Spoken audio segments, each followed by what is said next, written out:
ГСП онлайн. Городские новости сейчас.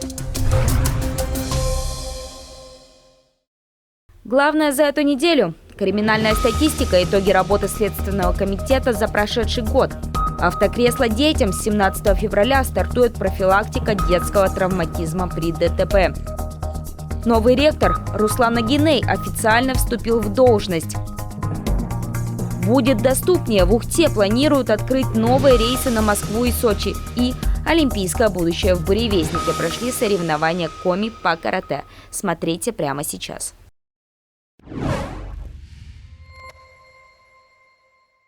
Ухта стала центром карате. В минувшее воскресенье в спорткомплексе «Буревестник» прошли первенство и чемпионат республики Коми по этому боевому искусству. Особенно приятно, что наш город стал первым принявшим такие соревнования. Последние 15 лет, несмотря на достаточную популярность, в регионе республиканских соревнований не проводилось. Все организационные вопросы взял на себя ухтинский клуб карате «Доситарю», который к тому же в феврале этого года отмечает свой 30-летний юбилей во главе с Александром Дворецким, руководящим объединением вот уже 22 года. На открытии старта выступил мэр Ухты Магомед Османов, который отметил, что в его юности карате официально было запрещено. Подрастающему поколению можно позавидовать. Вам повезло, это официальный вид спорта, который в этом году уже стал олимпийским. Уверен в том, что когда-нибудь мы услышим ваши фамилии, тоже, может быть, это будет не в этом году, может быть, через несколько лет. Через несколько лет мы уверены в том, что мы услышим ваши фамилии как участники и победители таких олимпийских игр. Но прежде чем выйти на олимпийские старты, нужно выиграть республиканские соревнования, получив тем самым путевку на чемпионат и первенство Северо-Западного федерального округа. За возможность представлять регион поборолись представители 4 городов Коми. Это хозяева соревнований, ухтинцы, представлявшие одну команду, а также гости из Печоры, Усинска и Сыктывкара. Всего порядка 200 спортсменов.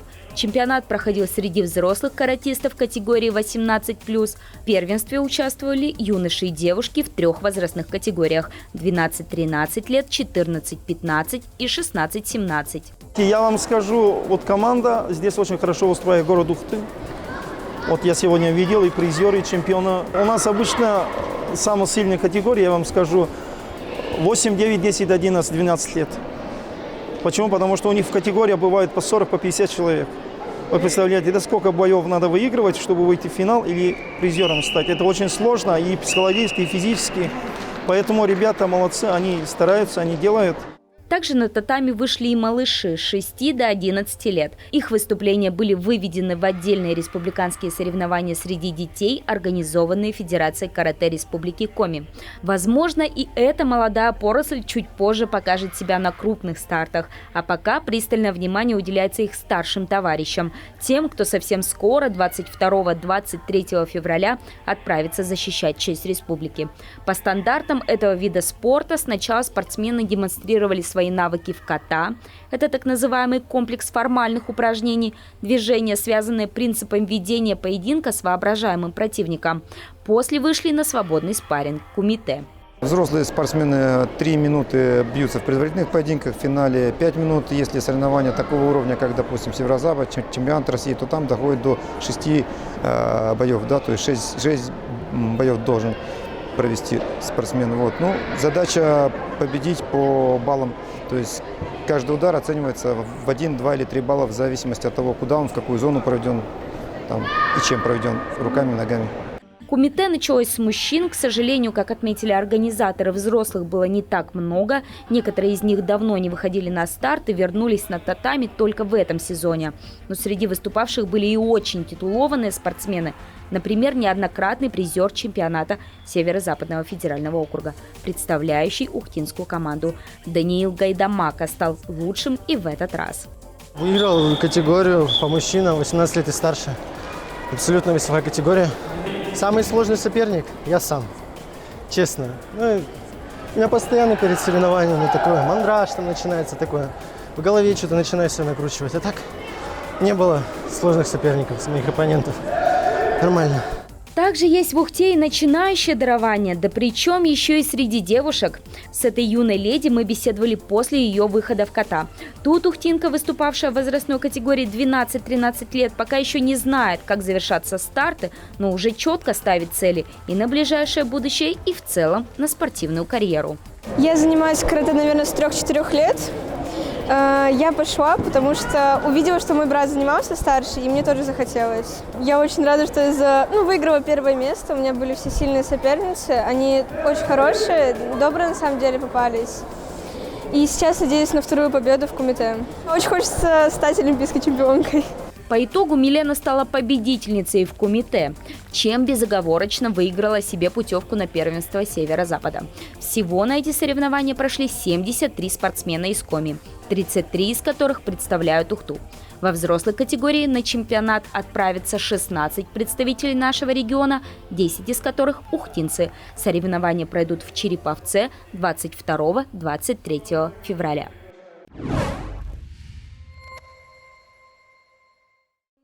В прокуратуре Ухты утверждено обвинительное заключение по уголовному делу в отношении местного жителя. Он обвиняется в организации незаконного пребывания иностранных граждан на территории России. По версии следствия, с 2015 года ухтинец, действуя в составе организованной преступной группы, занимался составлением фиктивных договоров найма помещений. В результате его действий в квартирах ведущих асоциальный образ жизни ухтинцев было зарегистрировано свыше 70 иностранцев. Содействие в этом ему оказывали сотрудники полиции, в том числе и начальник одного из структурных подразделений, в отношении которой уголовное дело уже рассматривается в суде. Расследование началось после прокурорской проверки. Должностные лица данного органа, они вступали, скажем так, в некий сговор по версии следствия с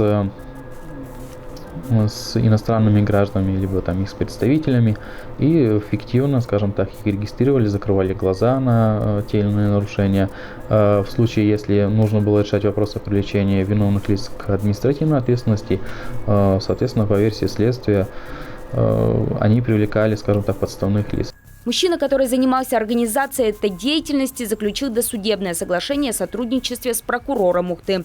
В связи с выполнением обвиняемым условий заключенного соглашения уголовное дело в отношении него направлено в Ухтинский городской суд для рассмотрения по существу. Расследование по делу осуществлено следователями Следственного управления МВД по Коми при сопровождении управления ФСБ региона.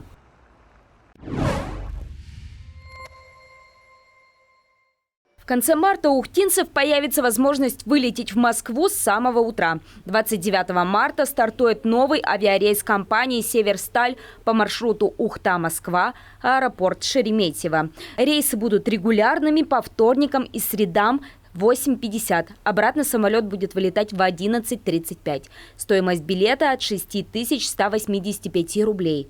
Также авиаперевозчик объявляет о том, что с начала лета, именно 6 июня, из Ухты появится регулярный рейс до Сочи. Самолет будет отправляться по субботам в 12:00, обратно в 16:15. Минимальная стоимость билета чуть больше 11 500 рублей.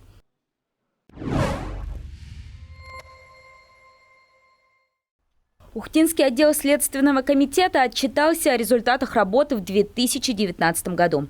В целом отмечается снижение преступности и в Коми, и в Ухте. Следователи закончили работу по 210 делам, что на 5 преступлений меньше, чем в 2018 году. Из них тяжких и особо тяжких 69. Преступления были раскрыты по горячим следам в тесном взаимодействии с другими структурами МВД и ФСБ.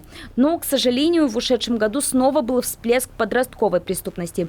Чаще всего это имущественные преступления и хищение денежных средств у своих же сверстников. Компании находятся, берут сотовый телефон, после этого, получается, зная пин-код, в ходе разговора с потерпевшим, и незаметно для потерпевшего, или потерпевший отвлекся, или находится в состоянии алкогольного опьянения, незаметно для него переводит на другой счет. Или на свою карту, получается. Также, получается, хищение карт происходит. У знакомых, после этого они знают пин-код и идут или в банкомате снимают, или расплачиваются в магазинах. Снизилась коррупционная статистика, уменьшилось и количество дел с экономической составляющей, например, по невыплатам зарплат. Приоритетным направлением является возмещение ущерба. В 2019 году он составил 47 миллионов, из них возместили уже 22 в пользу потерпевших и бюджета. Также 87 миллионов оценивается арестованное недвижимое имущество обвиняемых.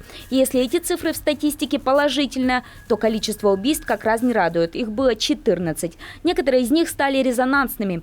Так, в суд было направлено дело о заказном убийстве местного жителя. Исполнитель получил 16 лет лишения свободы, его пособник 6, а заказчица 12. Напомним, ухтинцу в череп вонзили металлическую кочергу. Причиной стал раздел имущества, на которое претендовала жена брата потерпевшего. Для этого она подговорила своего знакомого, пообещав отписать за преступление малосемейку. Выходил на улицу, любил выйти на улицу, на крыльцо покурить, и они прекрасно об этом знали. То есть они его подождали, выследили его полностью, они там часа 2 или 3 точно стояли, ждали на улице, пока он выйдет. Пособник, получается, подошел, спросил сигарету, исполнитель, соответственно, сзади подлетел и нанес 2 удара, получается, заостренным концом. Так как заказчица находилась в Карачаево-Черкесии, исполнитель в Ингушетии, следователям пришлось потрудиться. Как отмечает начальник Ухтинского отдела Следственного комитета, виновников нашли благодаря упорству следователя Кристины Булгаковой и оперативника, выехавшего на место преступления и успевшего поговорить с потерпевшим до того, как тот впадет в кому. Теперь же в Следственном комитете Ухты расследуется еще несколько трудоемких дел, работа над которыми грозит затянуться надолго. Это пожар в шахте «Ярьганефть» и взрыв на нефтеперерабатывающем заводе. Сергей Гнускин говорит, что над обоими делами трудятся 2 следственные группы. Сложные экспертизы будут проводиться в центральных регионах страны. Напомним, по обоим инцидентам возбуждены уголовные дела по статье 217 «Нарушение требований промышленной безопасности опасных производственных объектов».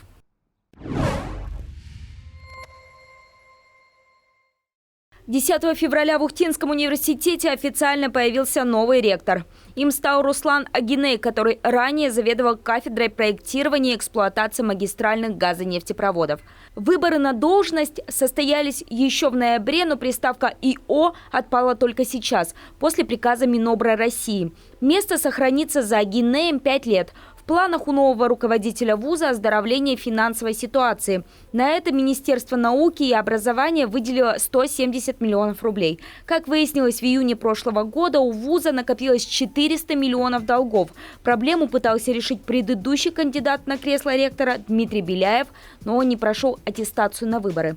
Напомним, ранее пост ректора более 20 лет занимал Николай Цхадая.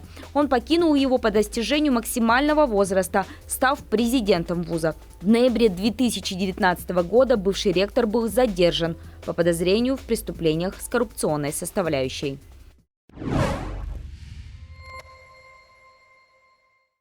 ГИБДД Ухты объявляет о профилактическом мероприятии «Автокресло детям». Инспекторы с 17 февраля будут проверять водителей на наличие детского удерживающего устройства в автомобиле при перевозке детей до 12 лет. С начала года только в нашем городе 3 несовершеннолетних пострадали в авариях и получили травмы различной степени тяжести из-за того, что находились в автомобиле без детских удерживающих устройств и были не пристегнуты ремнями безопасности. Основная цель мероприятия – выявить и пресечь правонарушения со стороны родителей в присутствии детей. Госавтоинспекция напоминает, что несовершеннолетние до 12 лет на переднем пассажирском сидении и до 7 лет на заднем должны быть пристегнуты с использованием детских удерживающих систем. Нарушение правил перевозки детей карается штрафом до 3000 рублей.